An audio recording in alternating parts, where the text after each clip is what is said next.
Now that brings us to the 27th chapter and the brazen altar that we have here.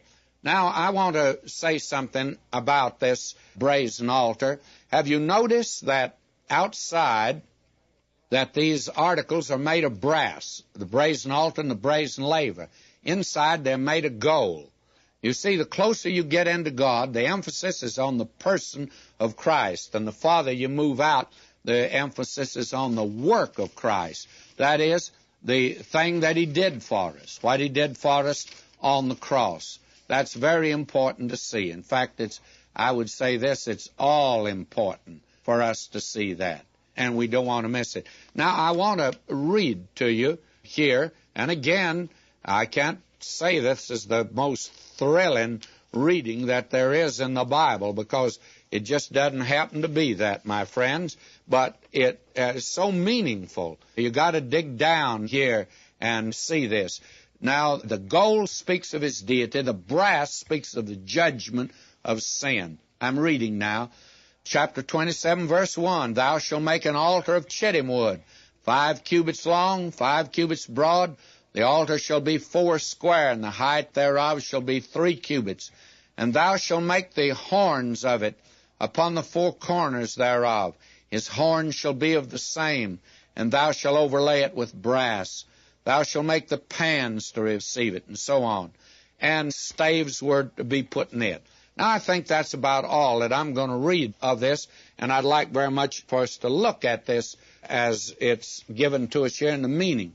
The ark and the mercy seat, from God's viewpoint, it's God on the inside from the mercy seat, looking outside, and man comes to the brazen altar. And this is where man begins, at the brazen altar.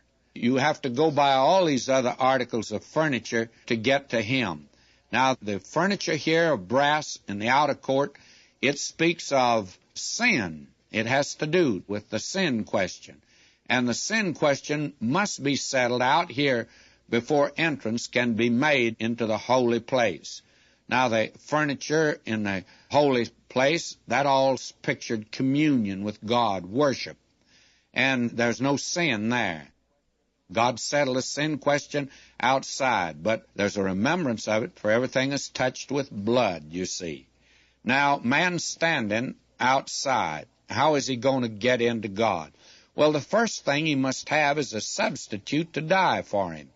Now, he might avoid meeting God, but if he's to meet God, not die, he must have a substitute, and one that will have to die on that brazen altar for him.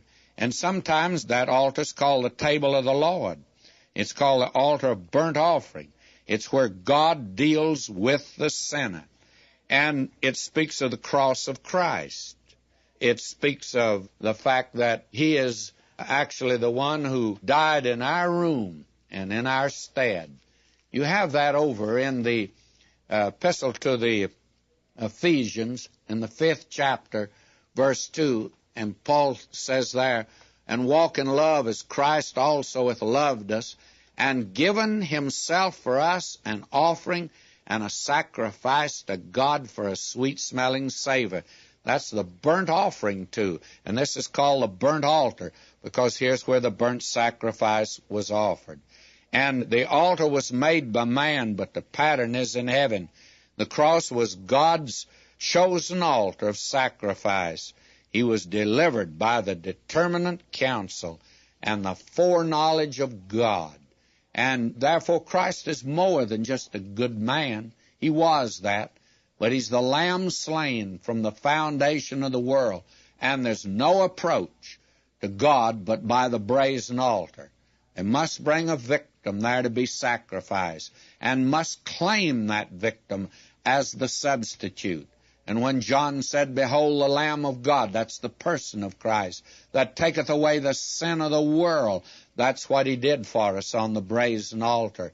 That's what the cross became in those last 3 hours when darkness came down over the cross. That's when He paid for the sins of the world.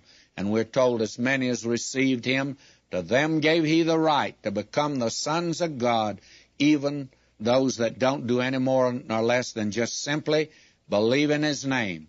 Man could not worship God, could not pray. could not serve God until he came by the brazen altar. Every priest had to come there. Every Levite had to come there. Friends, again, let me say, the way of the cross leads home. There's no other way, but the way of the cross leads home. If he didn't go by the way of the brazen altar, you and I could have no access to God at all. And he's not only a lamb who died for us, he's a risen lamb. John says in Revelation 5:6, he saw a lamb that had been slain. And this altar stood at the entrance of the tabernacle, and the cross of Christ stands before heaven. It was raised on this earth, but today there's no entrance to heaven except by this cross. The brass that is there, as we've said, speaks of judgment. The chittim wood and the brass speak of his strength for sacrifice, and the horns on the altar speak of strength. It's 4 square, that is, it's as long as it is wide, and it speaks of the fact that it is a place where everybody's equal. We talked today about all men are created equal. I disagree, by the way, with that statement. They're not created equal, but they're sure all equal when they come to God, friends. You have to come as a sinner, have to come to the cross.